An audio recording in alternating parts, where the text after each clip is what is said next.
మెదక్ జిల్లా రామాయంపేట మున్సిపాలిటీ ఎన్నికల్లో ఆసక్తికర సన్నివేశం చోటు చేసుకుంది. కాంగ్రెస్ పార్టీ నుంచి పోటీ చేసిన భార్య భర్తలిద్దరూ విజయం సాధించారు. 1వ వార్డు నుంచి కాంగ్రెస్ అభ్యర్థి గజవాడ లావణ్య 281 ఓట్లతో గెలుపొందగా భర్త గజవాడ నాగరాజు 185 ఓట్ల మెజార్టీతో గెలుపొందారు. దీంతో గెలుపొందిన అభ్యర్థులు సంబరాలు నిర్వహించారు.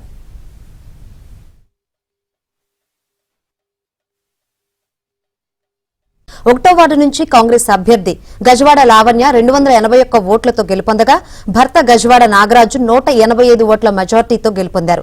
దీంతో గెలుపొందిన అభ్యర్థులు సంబరాలు నిర్వహించారు.